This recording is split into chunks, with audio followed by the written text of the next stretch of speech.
Добрый день. Добрый день. Good afternoon. My name is Alexander Ostrogorsky. I'm a teacher of the Moscow Architectural School March. And we are continuing in this Buenos Aires room a series of almost utopic talks about the frontiers of humanity that humanity can cross in its aspiration to build something, to explore new spaces. And right now we've had a session on building on the moon and on Mars. And right now we are going to talk about whether we can live on the sea. And I introduce our today's guest, Randolph Hencken, Randy Hencken, the semi-autonomous floating islands in paradise. In paradise. I would like to anticipate this presentation by a few words of my own. I'd like to say that the idea of living on water is not new for humanity.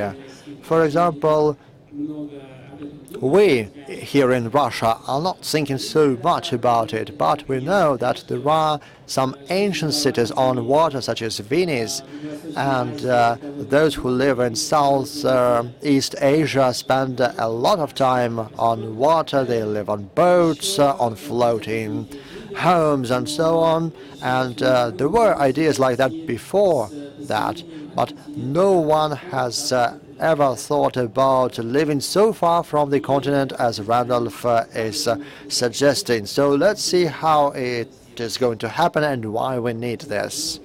And I'm giving the floor to you, Randy. Thank you, Alex. I appreciate the introduction. And when I leave Moscow, my next stop will be Venice, so I can go see what that looks like. And I might disappoint you a little bit because when I give my presentation here, our goal for our first floating island is going to be near shore in Tahiti. So we will be far away from the continent, but we won't be far away from the existing marketplace. I'm going to stand up and walk around, and I'll give my presentation. So I want to thank the Moscow Urban Forum for inviting me here. It's a real treat to come and present our project, what we're trying to develop down in Polynesia. So we're going to try to build these innovative, sustainable floating islands in protected lagoons near Tahiti. And the islands will be part of a sea zone, or a special economic zone, that has its own governing framework, and it takes from the best special economic zones in the world. And it's going to be in cooperation with the local communities there. And we're bringing the most brilliant and forward-thinking people with us to develop these new communities. I hope that by the time I'm done explaining this, maybe you'll be one of these brilliant and forward-thinking people that joins us there. So I've been with the Seasteading Institute since 2011. The Seasteading Institute is a nonprofit think tank. We spun off a new company called Blue Frontiers. Seasteading was supported by thousands of donors, but in order to build floating islands, it's going to cost us tens or hundreds of millions of dollars. We needed to create a new company. So now I'm the CEO of Blue Frontiers.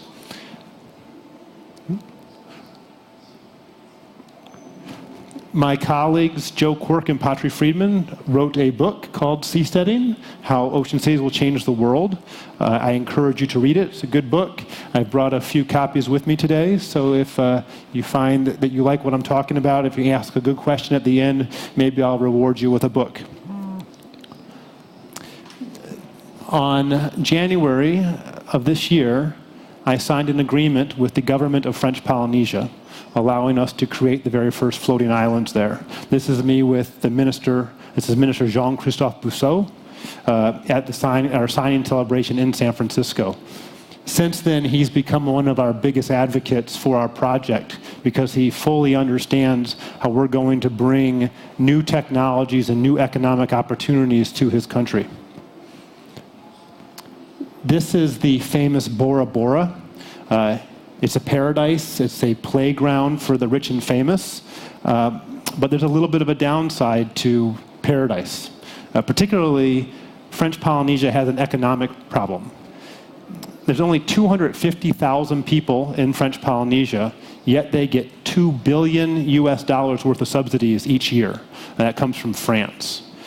So the only major income in French Polynesia is tourism, but tourism has been down 40% since the economic collapse of 2008.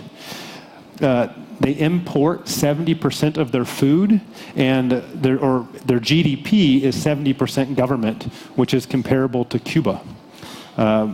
So remoteness is a major challenge for them, and we're hoping to transform that remoteness into an advantage.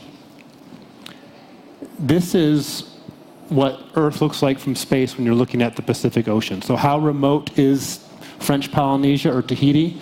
Up there in the corner, on top, that's Hawaii. Down on the right there, we'll see New Zealand. Over here on the other side, we see the Americas. And smack dab in the middle, that's Tahiti. So Tahiti, along with the 118 islands in French Polynesia, with international treaties that give every nation an exclusive economic zone of 200 miles from shore, is actually as big as Western Europe, but it's only 1% land. By 2020, this lagoon here will be home to our first floating islands. Residents of these floating islands will have a view like this from their bedrooms or their offices. Our project is based on a set of principles that includes creating value, being energy self-sufficient, having a circular economy of inputs and outputs and reusing our waste and resources, transform waste into resources, and improving the ecology around us. So, who here has heard of seasteading before my talk today? Nice. Well, I'm glad I get to introduce something new to you. Back in San Francisco, where I'm from, if I give this talk, everybody's heard of it. So I'm glad that's a new opportunity. I hope that by the time I'm done speaking about this, you'll be engaged and you'll want to think deeply about this, from the political reasons to the innovation reasons, the environmental reasons, technological as well as humanitarian. So if predictions are accurate, French Polynesia is set to lose 30% of its land in the coming decades with the rising seas. So that makes sustainable development, particularly floating development, more imperative than ever. Floating cities, or what we call seasteads, are humanity's next frontier. And I wager that cities at seas will give us the opportunity to be resilient to rising seas, increase prosperity for millions of people, and will be the next great investment with limitless possibilities. And in many ways, seasteads or cities at seas already exist. They're called cruise ships. So if the cruise ship industry were a country, it would be accelerating at a greater rate than all the other nations. The cruise ship industry has increased its revenue at twice the annual rate of the United States for the past 35 years. And it's not the largest engineering leap to go from a vision like this that does exist today to a vision like this that could exist tomorrow. When our homes are mobile and our businesses float, we could rearrange our cities like a jigsaw puzzle, assembling, reassembling, coming together, separating at will. And this would create a unique opportunity, would create a dynamic marketplace for governance services, because we could choose where we want to associate. So it may seem fanciful to imagine floating cities, comparing cruise ships to floating islands, but the technology for this already exists. Over in Korea, they've already built 3 floating islands. They've done them in the spirit of a flower, a bud, and a full bloom, or a flower, a seed, and a bud. They're in the Han River. They're powered by solar power and wave energy. So in 2013, I launched our floating city project. And I had the ambitious goal of creating the very first seastead by 2020. Prior to this, the Seasteading Institute was interested in creating cities out in the open ocean, outside of the jurisdiction of other nations. And I just, for reasons I'll enumerate in a moment, I decided that it would be much easier to try to do this near shore. So I spent the past few years in negotiations with host nations, trying to set up the first one. And as I said, we have our breakthrough in French Polynesia. So I was trying to encourage a host nation to welcome us to their shores in exchange for the economic and environmental and social benefits that we're going to give to them. And what we're asking from them is that they give us the opportunity to have our own jurisdiction where we can try some things legally that don't exist elsewhere yet. So in our agreement with the Polynesians, we have to do an environmental study in order to prove that we're going to not hurt their environment, an economic impact study to assure that the project will actually be a benefit to their economy, and we have to conduct the legal research to design this special economic sea zone. We've already done our economic and environmental study. We'll be turning those in to the government in the coming days, and we're busy working on our legal research right now, and we're going to turn that into the government by September. So why a host nation? Well, it's going to be much less costly for us to develop small floating islands in protected waters than it would be to go out to the open ocean and have to contend with the major waves of the open sea.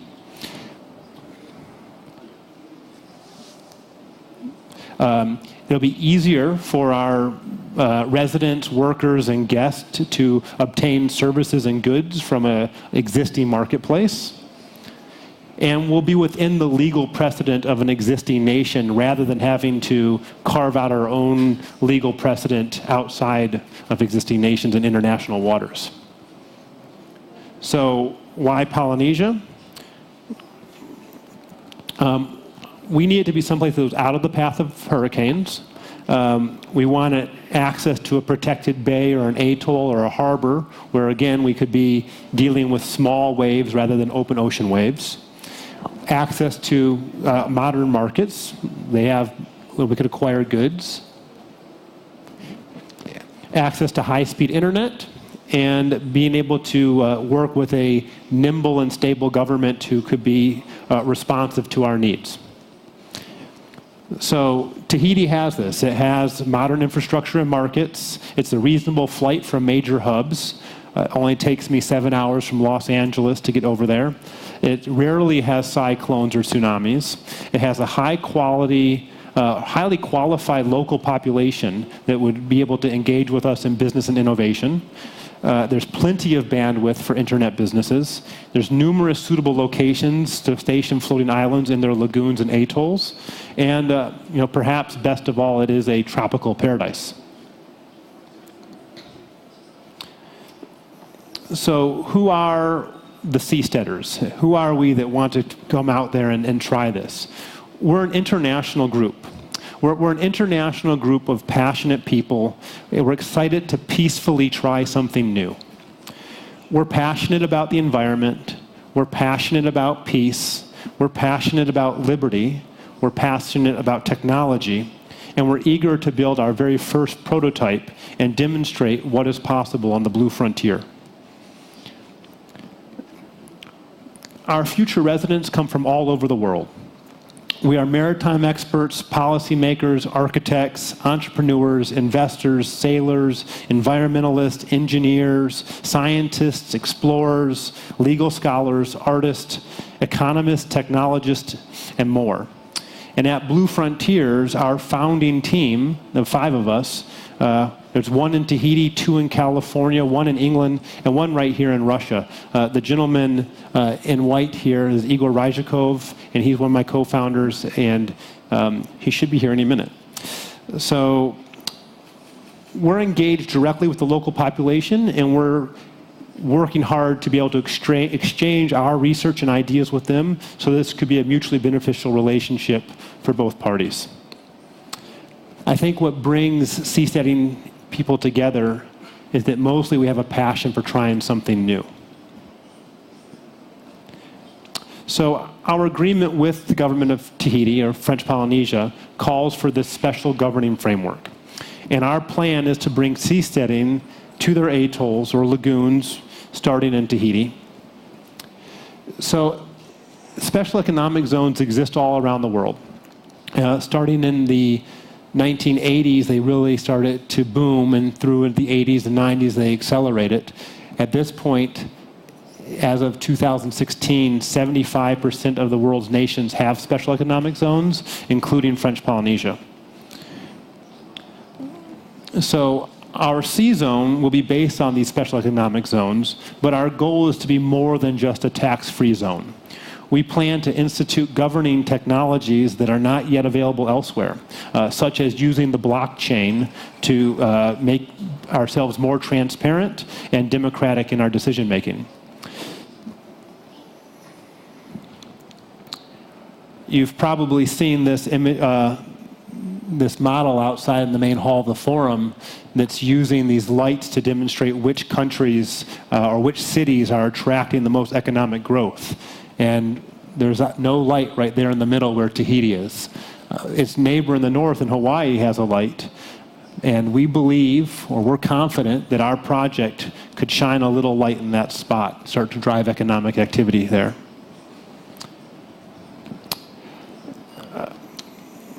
So our agreement calls for developing a sea zone with a special governing framework. And let's see.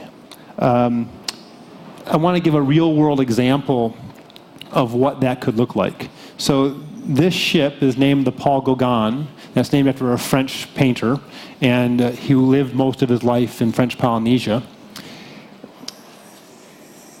In many ways, cruise ships are de facto self-governing. They fly the flag of one country, sail the seas of others, employ people from all other countries, and establish contract law and legal form in yet another country. So this ship sails between Indonesia, the Cook Islands, Fiji, and French Polynesia. It flies the flag of the Bahamas. It's registered in the Cayman Islands and Delaware, United States. The crew can be hired from outside of French Polynesia and is not obligated to follow French Polynesian or French employment law. The captain of the ship holds executive powers while at sea. The medical staff on this ship are independent contractors. Bookings on this ship are paid in U.S. currency, and the litigation between passengers in the ship take place in Papeete, in the capital of French Polynesia. So our goal for our sea zone is to follow this example and use it as a method of allowing a unique jurisdiction in their territorial waters. But of course, floating islands are different than cruise ships, and I want to illustrate what makes that different. These illustrations here come from a design contest that we ran a few years ago. But a floating island, I believe, will result in more benefits to our host country than a cruise ship coming through occasionally. We'll be stationed there permanently. We're more likely to use the services, materials, products, and facilities of our direct neighbors.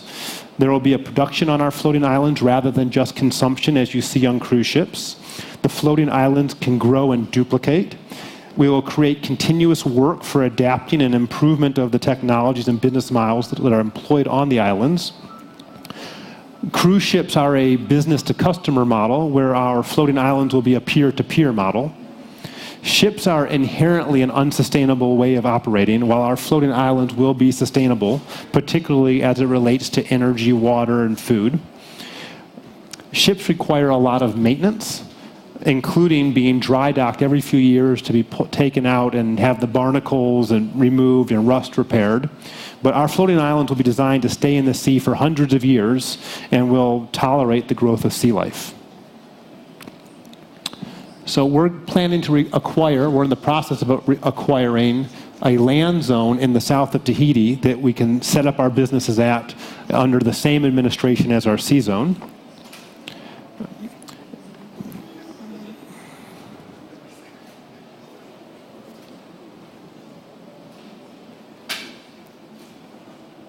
There you go. So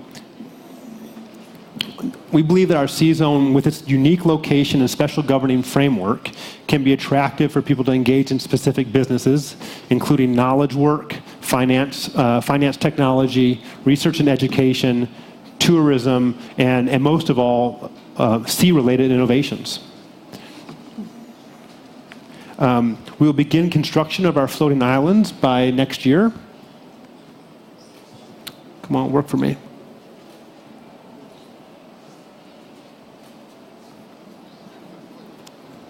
My clicker is, there it goes. There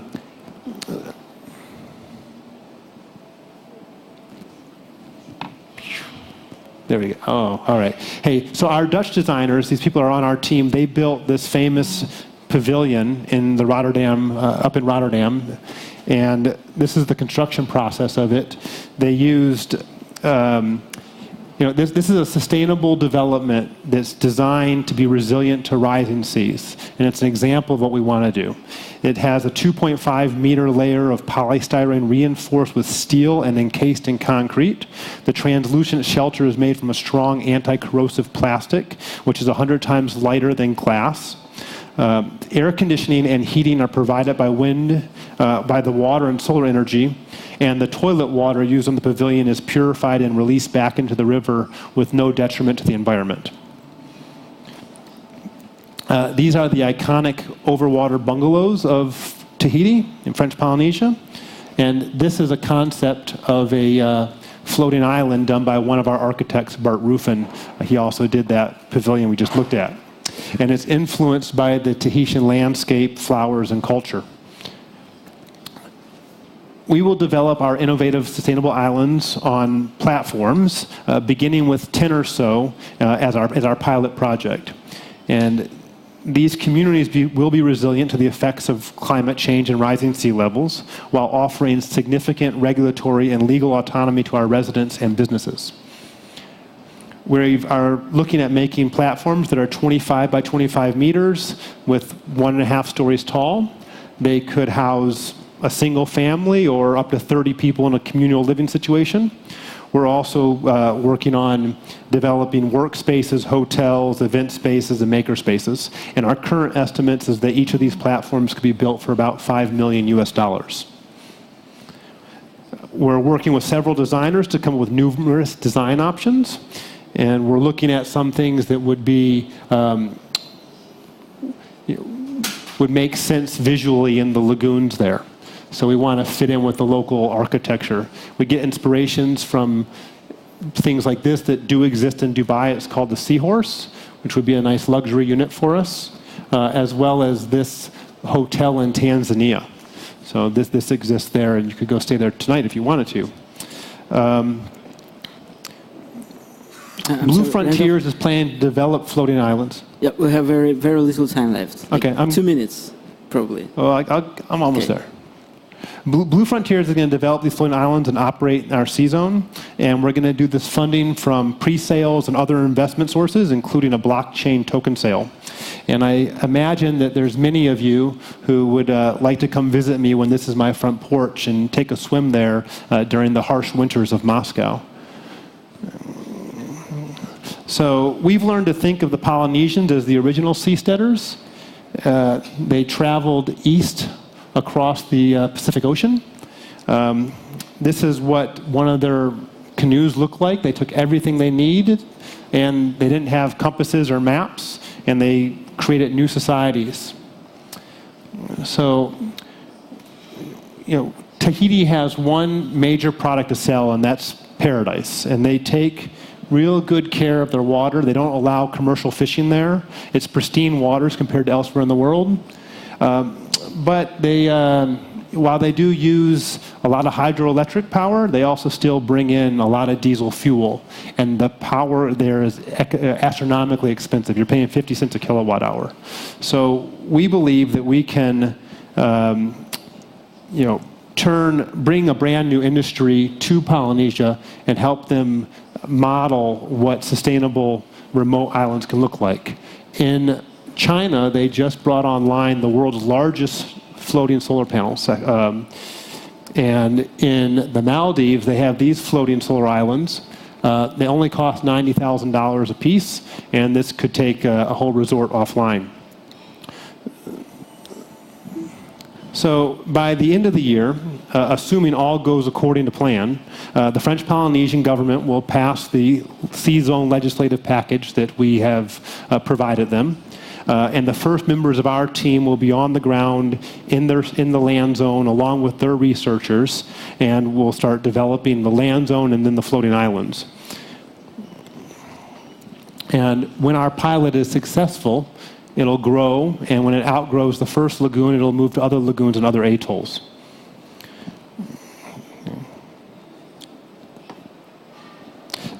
Let's see. So my bet is that our project is going to bring a brand new industry to Polynesia and make it a center of economic activity that's going to send out floating islands to elsewhere in the world and help others be resilient to the rising seas. And if you imagine this would be an ideal place to live, I suggest you come talk to me. We've captured the attention of the world this year with our project. Next month, we are going to, well, as I say, this could be your view if you come live with me. So we could be looking at like every night. So next month, we're going to do a blockchain token sale to start funding the project. I don't have the time now to dive into what that means, but it's an innovative way of crowdfunding and getting people involved in the project. I hope you'll take a picture of my contact information so that you can reach out to me.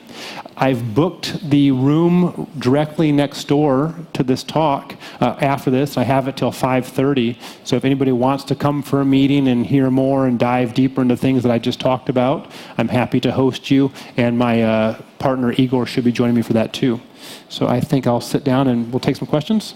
Yeah, we have time. I don't know. We don't have any time for questions, unfortunately, because we already exceeded our time slot. But I have prepared some tricky questions for you, but I will ask only this one. How much does it cost? Do you have discounts for early adopters? So, our first island, we think we can build them for $5 million. No, I mean for future settlers. So how much will it cost for the future settlers? I mean, it depends upon, like, you could get let's say if it is $5 million, then we put 30 people on a unit, divide that's $500,000 a piece, right? Mm-hmm. So, but the model will be, much like any other development where, there will be financiers and you could come and rent or lease or be there part-time or full-time. There's going to be opportunities for people to work there. Mm-hmm. So whether you can afford a whole island for yourself or whether you want a studio unit. I personally see myself, living on one of the communal properties and sharing my living space with my neighbors. If I buy a unit if I buy an island, it's quite clear. But if I buy a unit, will I own it? Yeah, there will be ownership models. It's a cooperative, or it's like a flat, an apartment, or? There will be options to have it as a cooperative. Mm-hmm. If you had like a unit, like if you're on a shared island, you're going to have to be cooperative with your neighbors. But the whole thing will be run by the company? The company will administer the entire C-zone. Mm-hmm. And then there's options for how different islands are operating individually. So one of the important things to us as seasteaders is really giving individuals as much freedom and leeway as they can in how they choose to live their life. And if we can, by having these islands be modular and exchangeable, then, if you don't like your neighbor, you could theoretically tow yourself away a little bit. Okay, I'll just, drop him into the water. Okay, thank you very much. We'll have end this. Спасибо большое, Рандольфу, и спасибо большое. Thank you, Randolph. Thank you, dear guests. And in 15 minutes, we will have our next talk on the economy of light. I'm not sure what it is about, but I believe it will be also amazing technologically. Thank you very much. And I hope that the Urban Forum in 2020 will take place in Polynesia. Thank you.